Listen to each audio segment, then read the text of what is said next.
Hey everyone, I'm Elizabeth Tannen and I'm the congregational organizer for St. Paul at Beacon. Really excited to talk with you today about rent stabilization and why we are encouraging everyone in both Minneapolis and St. Paul to vote yes this November. So here's the problem. For too many of us, budgets are already really tight.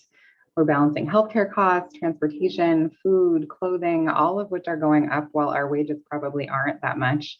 Many of us have kids or debts, and often our biggest monthly expense is home.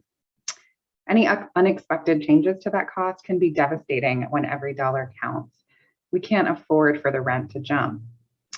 But right now, too many of us who rent find ourselves unable to predict how much rent will go up.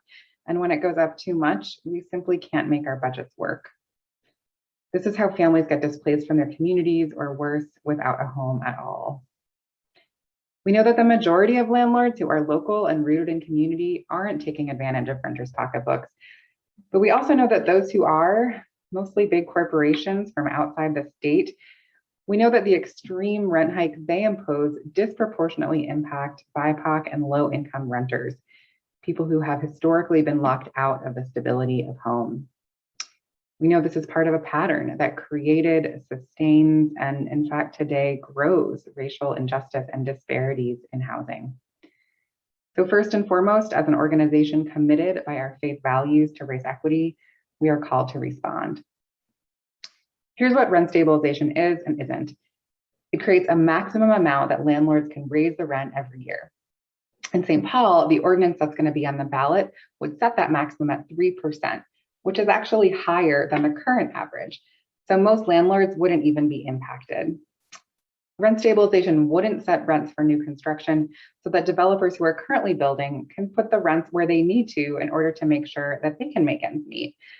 As a creator and sustainer of homes, we know how hard it is to create new units, especially right now with so many costs rising, and we know how important it is that we keep building them. But ultimately, this is about our values. It's about our belief that people should be able to stay in the places where they live and sustain the communities that they build. It's about our commitment to ensuring that everyone should have a home, which means everyone needs rent they can afford. There may be some things that we don't know about how this policy will work out, but what we do know is that the status quo has to change, that it's simply unacceptable for people to be subjected to unreasonable, unpredictable rent hikes. And we know that along with policies like Bring It Home that will ensure universal rental assistance in Minnesota, and along with an overall beefed up public investment in creating and sustaining housing, the path to providing everyone a home must include rent stabilization. So we invite you to act with us. First and foremost, by voting yes for home on November 2nd, or in early voting, which has already begun. And if you have the capacity, we invite you to learn more about how you can get involved in supporting this effort and all of our important work, whether with your time or a financial contribution. You can find out more about how at our website, beaconinterfaith.org. Thanks.